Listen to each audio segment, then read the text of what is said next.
This is a question from D saying, what do you make of Raisi addressing Palestinians while normalizing ties with Saudi Arabia? Where is this going? Ooh. So this came with an article that was sent to us by D. So let me get this. I actually haven't seen this, so I'm looking at this myself for the first time. Okay, let me go this side. All right, so what is this? Iranian President Raisi addresses Palestinians in Gaza on Jerusalem Day. What does he say? Where's the article? Where's the rest? Oh, I have to pay for this. God damn it. In the first of its kind event, Iran's president urged Palestinians to press on with their struggle against Israel. Okay. First of its kind? Why is it the first of its kind? What is this? While normalizing ties with Saudi Arabia. Where is this going?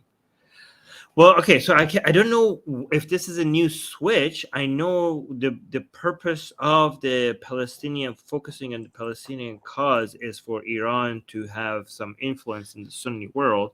So if you want to put these together, the Iranian regime has been has had in the past couple of years has been alienating itself from the rest of the Islamic world, right? Because of how anti-Sunni and how middling it has been in Sunni country interests all over the Middle East. The Palestinian cause has always been a way for the regime to exert some influence and to show leadership, not over the Shia world around in the Middle East, but also the Islamic world as a whole, because the Palestinian cause, it has been an excuse for the Iranian regime to show its leadership. It's a leadership that hasn't forgotten the Palestinian issue, right? Like it's the Saudi government has betrayed you, and is the UAE, the Qataris, everybody is getting closer to Israel, Egypt, Turkey, and even Turkey was trying to compete with Iran over like making the Palestinian cause front and center for a while, and then they completely did a 180 on that, and they became closer with fixed ties with Israel as well. Oh, okay. So Iran likes to constantly remind the Islamic world that it's the only country that is standing up for the Palestinians, as a way to make Sunnis kind of forget about the fact that they're Shia and, ideologically they cannot unite, but maybe politically they can unite. Which other government is out there that is fighting for the Palestinian people? But how do they tackle this question? Or this point that there's so many other Muslim countries who haven't recognized countries like Israel, for example, Pakistan. Yes, I know they're not actively involved in funding any resistance movement in Israel, but Pakistan does pay a price for, because I know people are so anti-Israel in Pakistan that Pakistan does end up paying a price for it, for this foreign war or foreign conflict, because Israel gets closer to India. Israel has these defense treaties with India, and any Pakistani politician or journalist, they just try to float an idea. They say, okay, let's just see why. Look, these Arab countries are accepting or recognizing Israel. Why are we fighting with Israel? And then those guys get cancelled. They get, they get shouted down, basically. So how does Iran see that? Because I would say that Pakistan has paid some sort of a price by not recognizing Israel. Yeah. I mean, yes, but not as far as you mentioned yourself. They haven't gone as far as Iran, the Islamic Republic of Iran has. Like Iran actively funds Hezbollah and Hamas, and now some other new groups as well, which are even more radical, if you can imagine, and more radical than Hamas. Can you imagine that? So the level of participation of Iran, like Iran's government spends money in building houses in Syria for like radical jihadists. They build cities there. They spend so much money from that's supposed to be spent on Iran gets spent there, and the fact that they're still doing this is insane, because internally they pay a heavy price for it.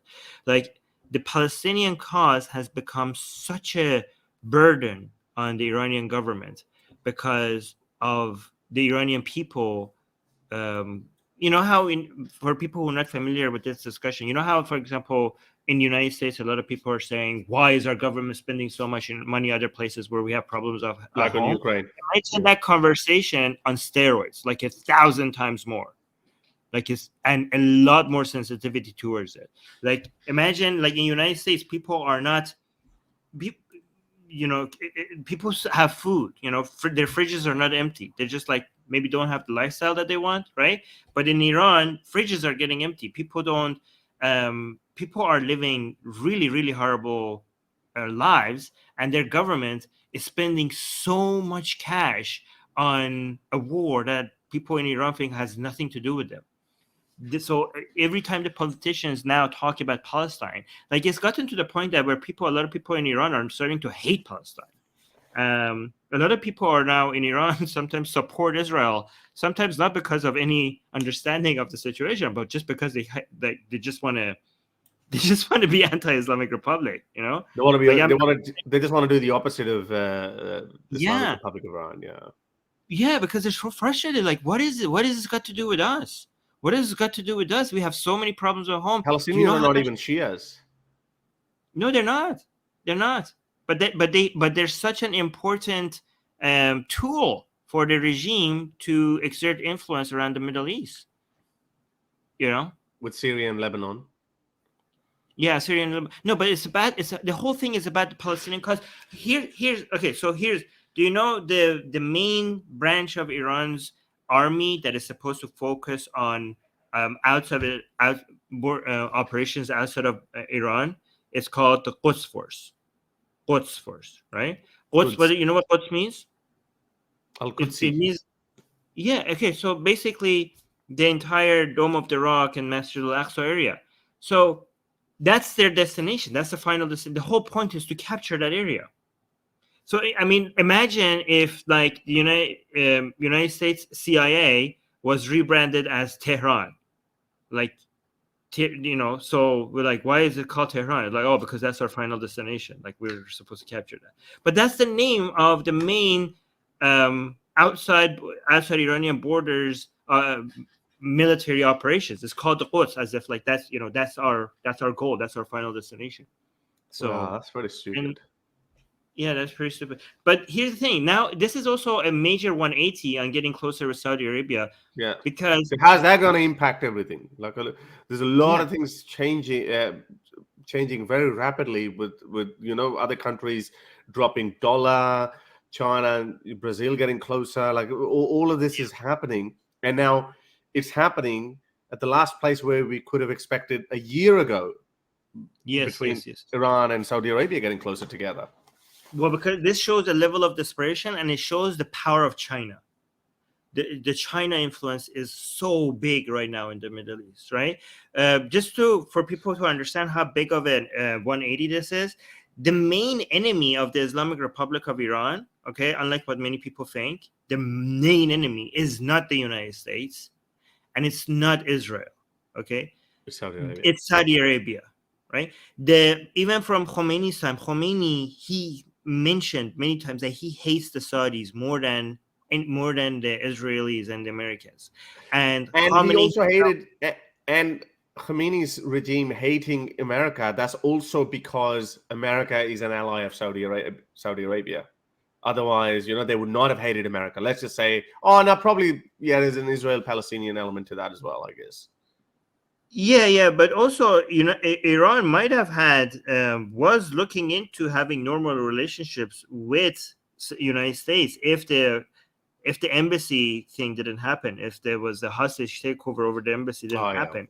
Possible, yeah. So that's another conversation. The thing is, Khamenei himself also had shown so much hatred for Saudi Arabia a couple of times, and the entire religious storytelling and singing, like the religious rituals in Iran, they call them maddas. It was focused, things that were sponsored and endorsed and also celebrated by the regime itself, was constantly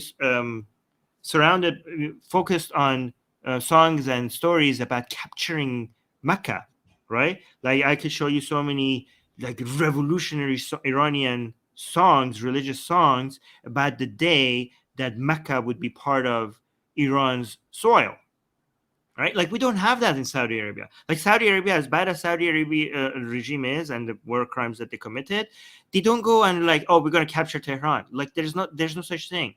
But the Iranian regime is promising, like is endorsing and celebrating people who are promising one day capturing Mecca and bringing Mecca to the within Iran's borders and celebrating that. And so for such a regime to all of a sudden come now and say like, okay, let's be friends with Saudi Arabia, that shows that things are not normal in Iran right now. They're desperate and they need money and they need friends because they are so isolated right now. And when China says that, listen, you two, I need energy.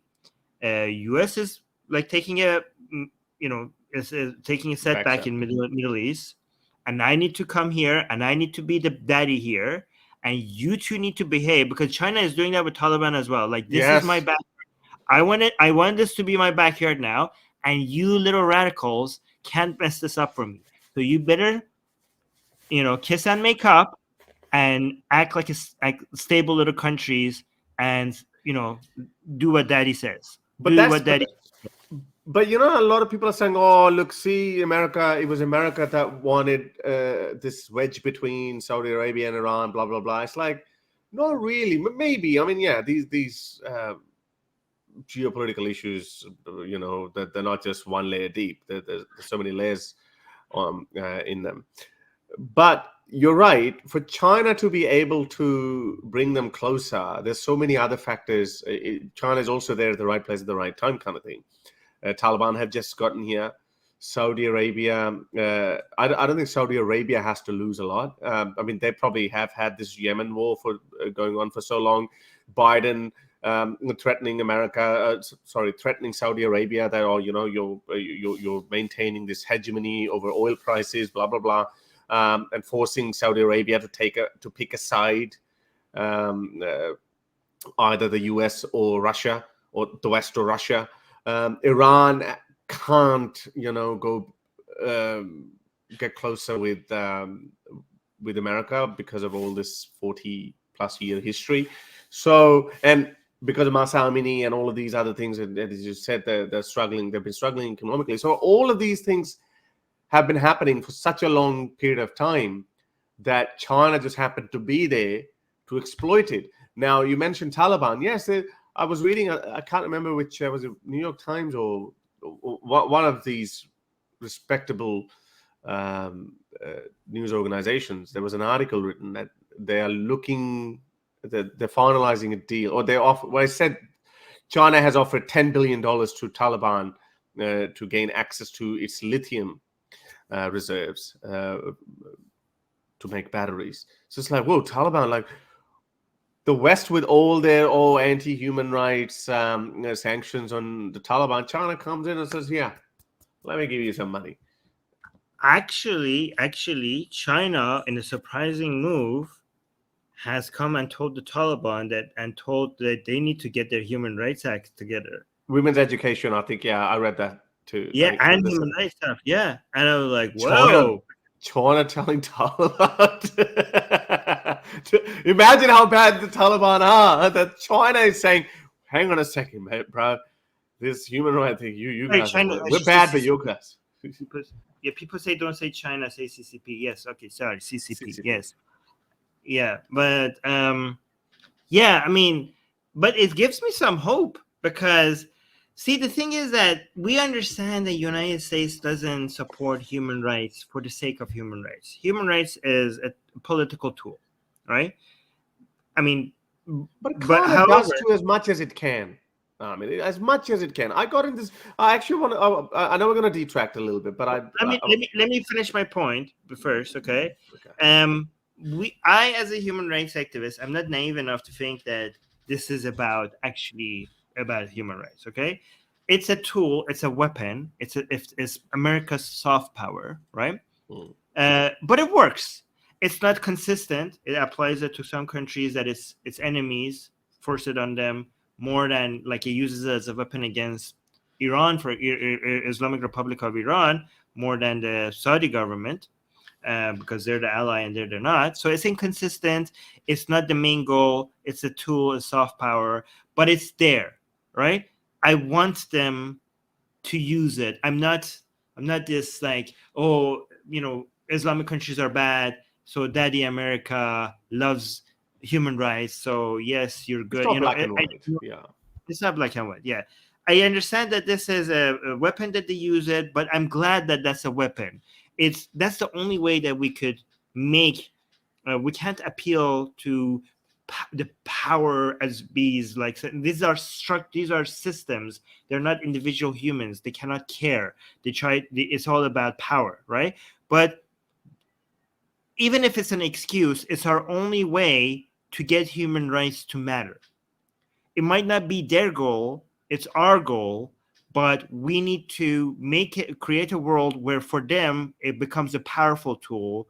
Even though they're using it as a weapon, we want them to use it as a weapon because it's the only way to get human rights normalized.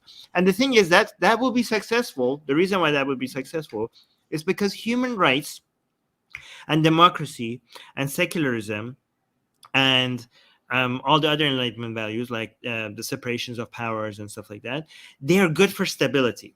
And even if these countries do not want human rights itself, they want stability. And human rights is good for stability. It's good for economics. It's good for business.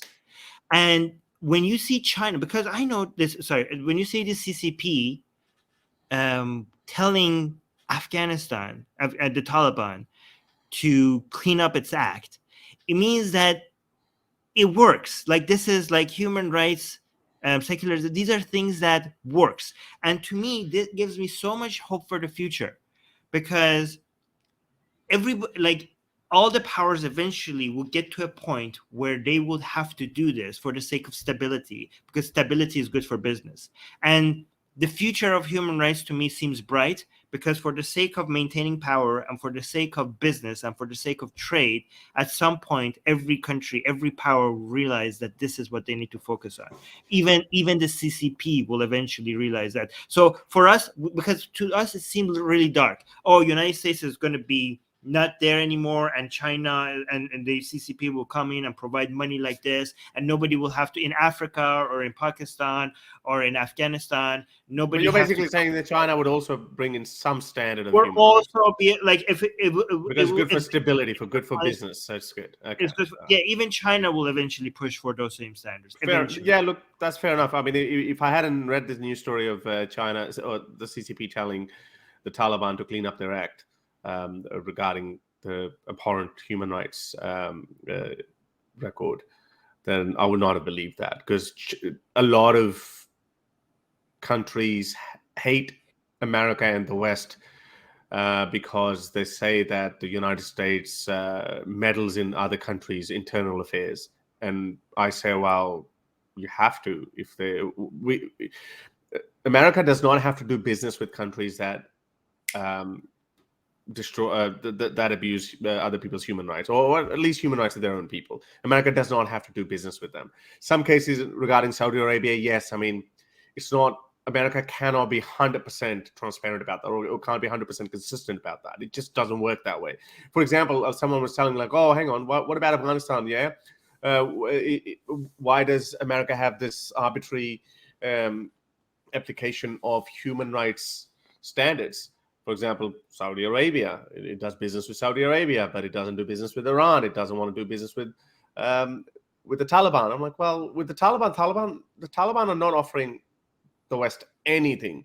So there's no need to get in bed with them. Yes, if the Taliban did have something that the West really, really desperately needed, then yeah, they might have had to ignore their human rights record. So, but now they don't have to. But if the Taliban did not have these horrible human rights records, then America would have had no problem. They would not have placed any sanction on them. So even you see this inconsistent application of human rights standards. That's because you can't really destroy your own economies either. I mean, if you take out Saudi Arabia, then the whole energy industry is thrown in disarray. So you can't really do anything about it. But anyway, I think yeah, we're spoken a lot. Let's move on. Yeah. Okay. Well, can I add Yeah. something to that, because Sure. I think it's something that people don't understand when they talk about middling, because what you said is such a good point. It's kind of like, because they're middling. Well, they're not really middling. They're telling you the conditions of when they would work with you, right? So they're like, oh, why are you middling in our business? I'm like, we don't have to middle, but if you don't do this, then we don't do business with you, right? But it's just United States economy is just so big that people can't refuse to do business with the United States. So they're complaining about, why is it so important for us to work with you? But well, it is, like, that's how it is. Like, so imagine that you come to me, right, and you're like, Armin, I have some products I want to sell you. But you find out that I abuse my pets, then you say, well, sorry, no, you're a horrible person. I don't want to have to deal with you. Yeah, okay, for sure. Like, we're like, yeah, I don't want to deal with somebody that is that kind of a person. And you're like, hey, why are you middling with how I do things? I'm like, I'm not middling. I have a right not to do business with you. Like, you can't force me. Like, in fact, the people who are complaining about middling, they're the ones who are middling, because you are telling the United States, like, you are saying that they have to be forced to do business with you. Like, how does that work?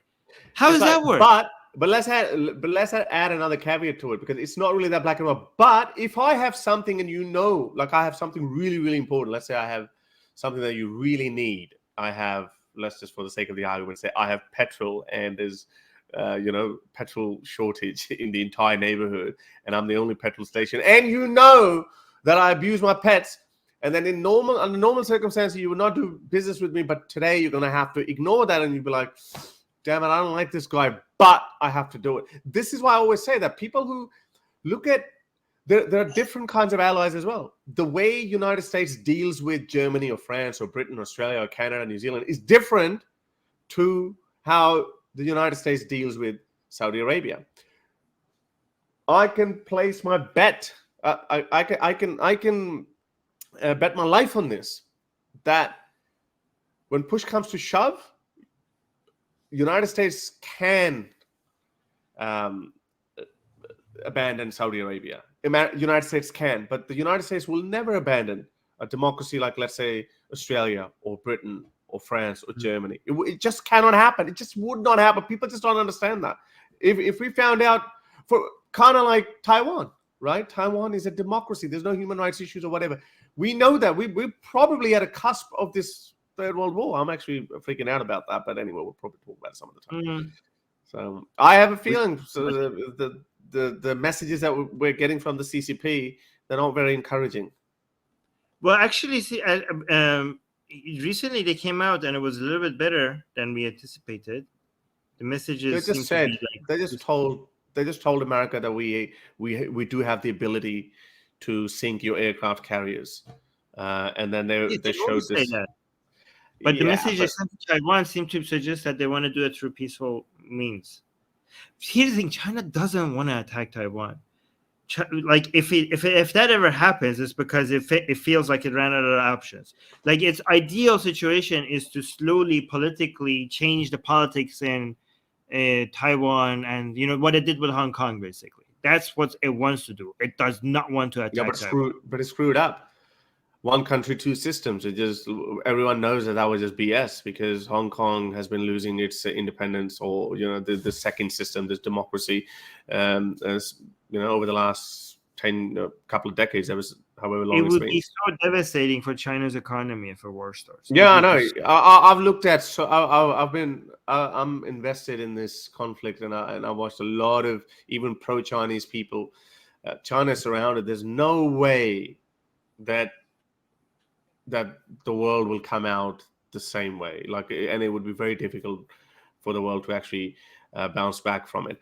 But China would not win easily, or actually would not win. Like, I've seen so many of these war games, and I said China would not win. If they can capture the entire mainland Taiwan in 48 hours, which is impossible, then forget it. The US aircraft carriers would be there in no time. within I think 48 hours they'll be there. And it's not just the US, it's also Japan, South Korea, Australia. You have to deal with all of Yeah, them. but it'll be led by the US. I mean, these countries are nothing on their own. Yeah. And we need the US. I don't know, man. It could that whole thing could break China apart. Like I don't. Yeah. It's too much. Yeah. Like attacking Taiwan could just break China. So I don't know if they're gonna do. Yeah, but this is what happens, like when you have a dictator at the helm, he only hears what he wants to hear. No.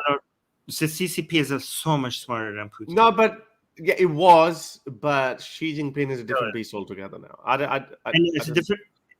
I'm not saying they're good. They're not good people, right? I know you're saying that it's more organized. It's not like Putin. I know what you. Yeah, it's not calculated. And there are a lot more people. But haven't you been watching like how in the last annual meeting or whatever they're called, he's replaced everyone with his own guys, and which is exactly how. It's more okay. That's why I'm saying we should distinguish between evil and smart. Because and crazy, okay, because that all is working out for them. If the goal is to keep, if the goal is not to make the Chinese people's lives better off, and the goal is to just make the CCP more powerful, they're doing the right thing. Well, the right thing logically, not morally. So I'm not looking at it as good versus evil kind of thing. I'm just looking at it the same formula that we've seen dictators or authoritarian leaders have always applied, which is surround themselves with the yes men. Like the original leadership challenges are gone, and then those yes men, because they owe their entire careers and their lives to this king of the hill, and then they just say whatever he wants to hear, and then you become a recluse. You don't kind of like what they say what happened to Putin. Putin was being given this information that he wanted to hear. Oh yeah, the military is good. The military is ready to go. Any general who told him, no, sorry, our military, our tires are screwed up. We don't even have enough petrol in our tanks. Those guys were kicked out. So that's one fear. Peter Zihan is. I've been listening to him a lot. So anyway, yeah, I'm not an expert. I'm just speaking my mind out. But if anything happens, they have a very short amount of time because the United States new technology and its military weaponry is going to come off the shelves very soon. And when that happens, the United States is going to have the upper hand, not just globally, but also in the Pacific by such a huge margin that the CCP will not have a chance. So if there's people are analyzing because of that if there's going to be a war, it's going to be soon because CCP is losing the window of opportunity. Yeah, because by 2027, America will get a few more ships into service, which will further advance U.S. Navy, which they don't want. So if they want to do it, they've got to do it before that. To have your questions answered on the next live stream, become my patron today. You can do so with as little as $1 a month. Link in the description below.